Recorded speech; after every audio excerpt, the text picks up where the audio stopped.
Yep, shame, shame, shame, I tell you. The shame that engulfs our proud island nation. We witness a colossal 7 million quid of your money squandered on indulgent hotels for those crossing the English Channel from France. Yet when it comes to finding a home for a brave soul who selflessly crossed that very channel to fight the Nazis in France, suddenly they can't seem to get their act together. Alfred Gwenegalt, 98 years old, who landed at Pegasus Bridge as Allied troops stormed Normandy in 1944, has been told he has to wait 12 months for accommodation by his local council. Let's have a listen. This is Alfred Gwenegalt, a 98-year-old D-Day veteran, currently living in a hostel after being evicted from his rented bungalow. Alfred lived for 7 years in a property in Dorset with his daughter and son-in-law. They were forced to move after being served a no-fault eviction notice by their landlord. I can't see a future.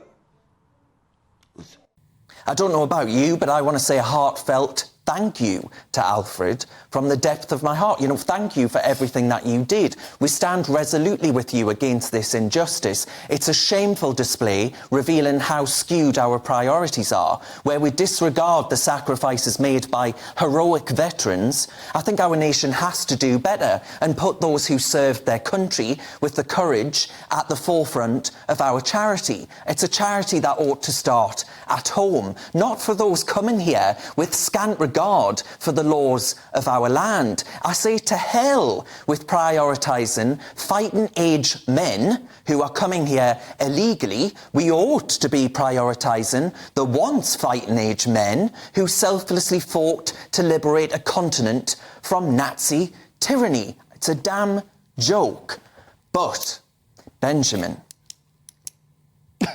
I'm assuming that you're going to say that I'm some kind of bigot or something like that. Your heart must surely go out to Alfred. Well, look, let me tell you, I'd call you a bigot whether you'd said that monologue or not.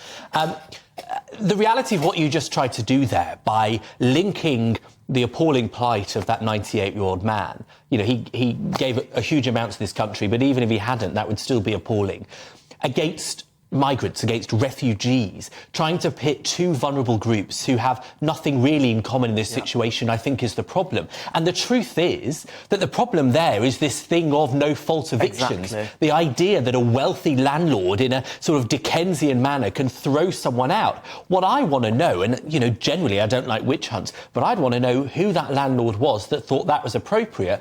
And that's why the government, which has been wavering on this question, should crack on and stop wealthy landlords being able to chuck their residents out with no reason. Well, I think actually we need to just build more houses so that people, landlords and people like that... What's that got to do with people crossing the channel? I think Benjamin's made a very good point there about the problem here being no-fault evictions. I completely agree with you that we need to build more houses, but what's that got to do? I'll tell you what it's got to do. 40,000 people came over last year. We've had tens of thousands. But the issues that you're talking about are serious issues. No-fault evictions, that needs to be looked at properly. The government needs to be liberalising planning to allow house builders, both public and private, to build more homes. I just don't see the need to link that. Well, we wouldn't need so many homes. I don't see the need to link that to this veteran who has wrongly been thrown out of his house and migrants crossing the channel. Because people look at this veteran, Albie. People look at this veteran. I think you're framing it slightly incorrectly. I mean, Benjamin, not all of the people that have come to this country are asylum seekers that are vulnerable. We saw last year 1 in 4 were Albanian men. Albania is a safe country.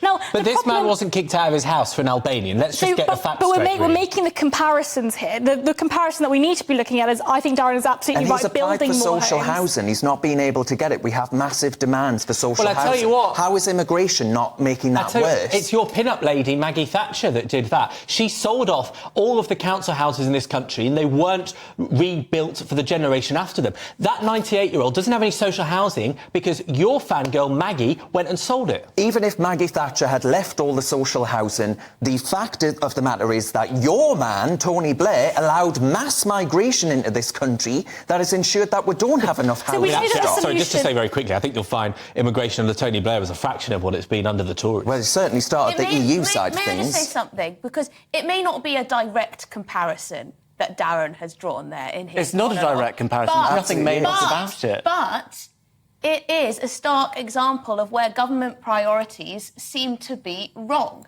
according to, I would say, probably the majority of the country. And it's not just this chap. We have huge rates of homelessness, particularly among veterans across the country. And I'm sorry, but most people, looking at the amount of money being spent on hotel accommodation, on barges, now on 2,000 marquees, for people who have come here illegally, they have, according to our national law, I think that is fair enough to point out that the government has got priorities wrong and they need to do something about this issue. And it's taxpayer money that's being funded for these hotel rooms, for these individuals to come here that have come here illegally.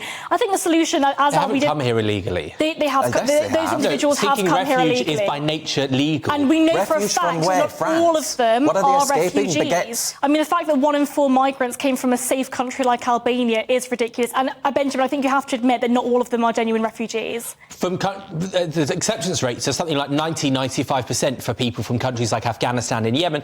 But let me just point out a wider remark on this immigration issue. The government 2 weeks ago added another profession to its list where we desperately need immigrants. Bricklayers. How are you going to build any of these bloody houses if you don't have any bricklayers? That's legal totally immigration. That's not legal. You need immigrants to build houses. What proportion of those coming across the channel are bricklayers?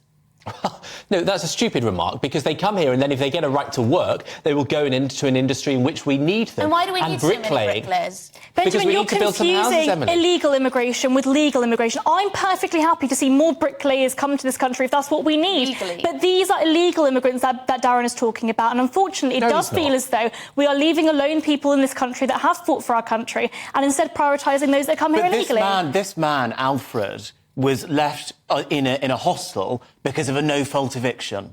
That is the issue here.